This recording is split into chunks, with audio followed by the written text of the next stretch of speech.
Developed by DICE and released in 2008. Today, we're going to make some friends on the battlefield and reduce some Eastern European towns to rubble.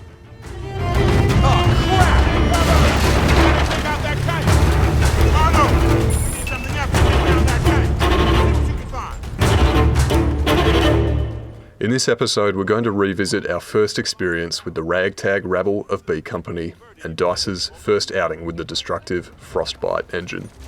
Unfortunately, everything else we look at in Bad Company is going to feel a little bit old and outdated in comparison. I've got two major discussion points for you today: gameplay and presentation. Bear in mind, we're primarily covering the campaign here, so we'll start with gameplay first. As soon as you begin to play Bad Company, you'll run into a problem. It has a punishingly narrow field of view. As a console gamer, you get used to having a narrow field of view in your first-person shooters, but Bad Company is especially tight. It's like playing the game with tunnel vision, which isn't great for a chaotic shooter where you can get attacked from all angles. For reference, I believe Bad Company's horizontal field of view is set to 55, and the value in 2007's Call of Duty Modern Warfare is closer to 67. It's not impossible to play Bad Company, but compared to other games of its time and other first-person shooters, that narrower field of view does take some adjustment. To compensate, the default look sensitivity is high, so the game feels crowded and twitchy at first.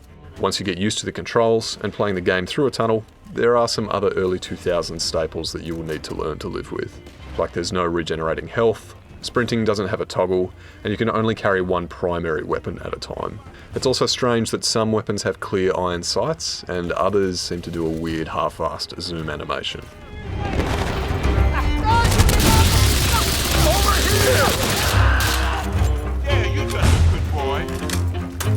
There's no regenerating health, but that's okay because you do carry around a rechargeable stim, but you'll be reenacting Pulp Fiction every 2 minutes during combat because the enemies are all sharpshooters who know exactly where you are, and they rarely miss, so you need to pump that stim fairly often.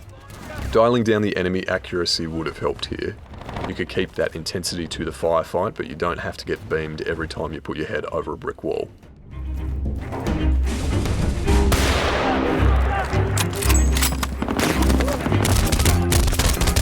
It's especially frustrating towards the end of the game when you'll get flattened by all manner of enemies and vehicles, even on the easier difficulties, just because they know exactly where you are and their weapons are like hit scan stuff.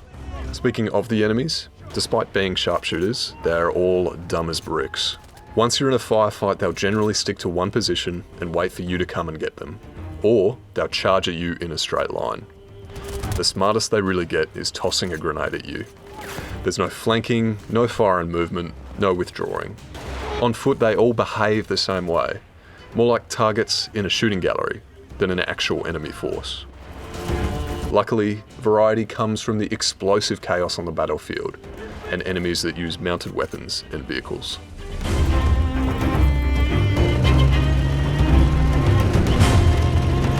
Right, I've been a bit down on Bad Company so far, so let's talk about some of the big positives in this game. The explosive chaos I mentioned before is pioneered by the excellent Frostbite game engine. Explosions will tear holes in structures. They will blow out walls and roofs. Impacts on the ground will leave craters and actually physically deform the terrain. Explosions are chunky, dusty affairs that sound as good as they look. Destructibility adds a lot to the gameplay experience. Even though the enemies are idiots, it's fun to carve a path through the environment to get them. A small wrinkle in that otherwise fantastic destruction system is that bullet penetration is a little bit temperamental. You can shoot through corrugated iron, but not thin timber buildings for some reason. The destruction mechanics only work with explosive weapons and gadgets and vehicle collisions, however. Vehicles themselves control well, and the destruction that you can wreak in tanks and helicopters is a joy to behold. It helps that the animations are solid, there's good weapon variety, the gadgets are fun, and the game is good at making sure you almost always have a weapon you can use to blow something up.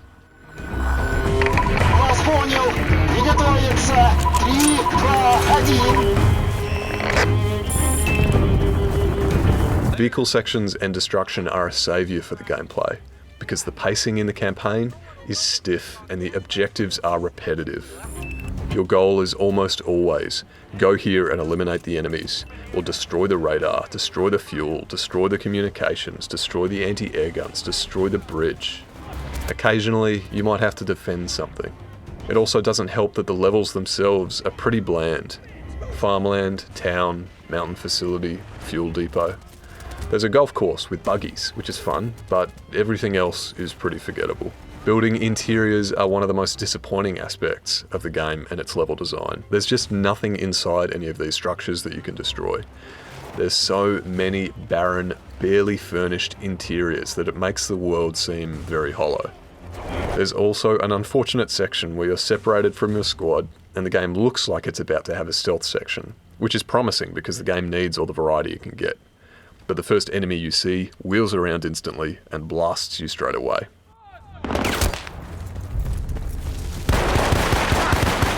One small positive about the level design is the way objectives flow within a mission. The map gradually opens up as you progress, which does give you a good sense that you are progressing through enemy territory as you complete objectives, even though they're pretty dull. So, there's an awkward field of view, iffy controls, dumb enemies, plain levels, and repetitive objectives. Even though Bad Company is a polished, big-budget game for its time, you can tell the care and attention only went into a few areas, like its vehicle mechanics and its destruction. And that attention makes sense because obviously a lot of work went into the multiplayer for this game, and those are the features which carry over between the campaign and the chaos of online warfare and Battlefield. The multiplayer at the time was popular and well received when the game came out back in 2008. The fun and intensity of the game's destructive chaos would naturally be amplified in a multiplayer setting where you don't have to worry about crappy enemy AI or dull mission design.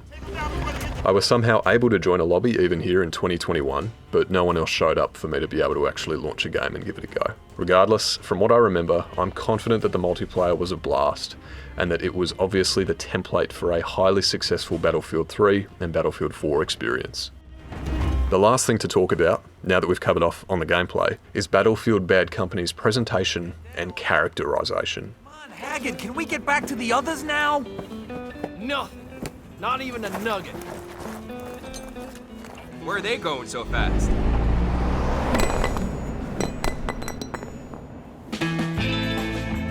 Along with its destruction, Bad Company's characters and its light-hearted presentation is the campaign's main saving grace. In Battlefield Bad Company, you play as Preston Marlowe, the newest member of a misfit B Company squad who also serves as the game's rueful narrator. Other members of the squad include the explosive-loving redneck Haggard, the nerdy, overcautious Sweetwater, and the 1 week away from retirement, Sergeant Redford. Shut it, Haggard. On paper, they're all familiar tropes, but they are brought to life and given humanity by the writing, the voice actors, and their motion-capped performances. The characters play off each other and joke around. They're fallible and they have simple quirks, like Sweetwater and Haggard's infatuation with the squad's radio operator. You are go for objective Mustang. Over. Could you tell her I said hi?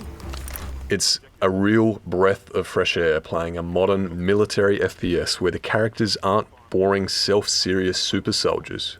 The Bad Company squad aren't the pinnacle of character design, but the standard in this genre is so unbelievably low that even now, that this bunch of misfits that you play will stick with you. Haggard and Sweetwater play rock, paper, scissors while you get your mission briefings, and that little action that happens in the background has more personality than anything a character in the Call of Duty Modern Warfare game has ever done. It's nice to see a game have a crack at creating some characters with some character. Okay, guys, it seems we've got another farm to secure before I can leave for that fishing trip. Buckle up. I'm also a fan of the handycam direction of the cutscenes. It's a technique borrowed from cinema, and it's not the only thing that Bad Company borrows from the movies. The main story, about an eccentric group of soldiers who break off from the main conflict to pursue great wealth, is essentially the same plot as the 1970s film Kelly's Heroes and the 1999 film The Three Kings. The Three Kings and Kelly's Heroes are both light-hearted, character-driven war/heist films, and I can recommend both easily. They're good fun. I'm proud of Battlefield Bad Company for trying to emulate them and bringing a different tone to the modern military FPS. I think games can learn a lot from cinema, and there's nothing wrong with wearing your influences on your sleeve. The trouble with Bad Company is that they took the influence from cinema and the tone of those fantastic movies into the cinematics and the characters, but nowhere else in the game. Just you? Just us! For puny military? For puny military! Damn it, Haggard! If you cut out the cinematics and the brief bits of character banter between and during firefights, Bad Company's campaign would be rated as a below-average FPS with a cool destruction mechanic. I think it's important to have gameplay and mechanics that align with the game's story, world, or themes. The closest Bad Company gets to uniting its gameplay and its tone is being able to drive around the golf course mission in golf buggies while tanks and APCs take shots at you.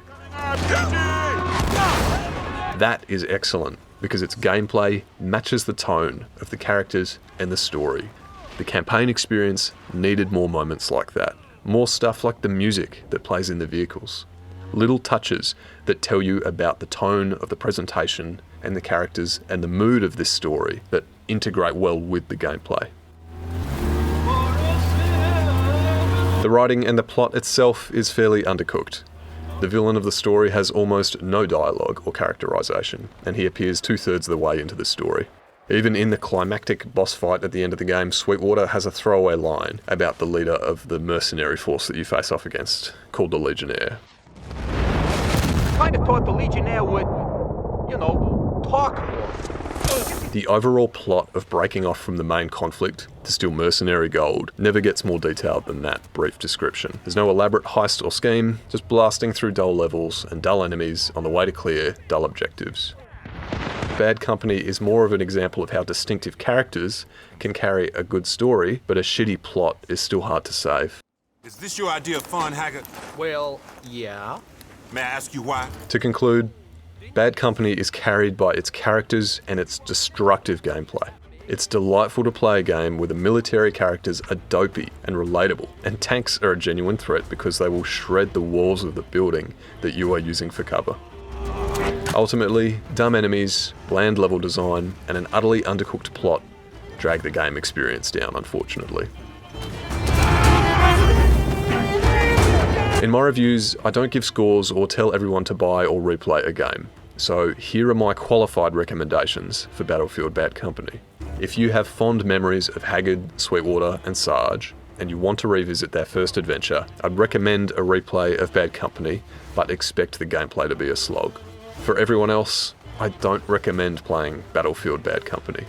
If you like frenetic first-person shooters with unique characters and well-developed mechanics, I still do not recommend Bad Company. Bad Company had cool destruction and a refreshing, playful attitude, but you'd have more fun playing Titanfall 2's campaign or any of the newer Battlefield's multiplayer experiences. Those fairly narrow recommendations might be hypocritical of me, because I know I'm still invested enough in these characters to play through the sequel. I'll play Battlefield Bad Company 2, and if it's worth talking about, I'll talk about it. Hey, welcome to the sandbox. His name is Haggard. Hey, how you doing? You smell very clean.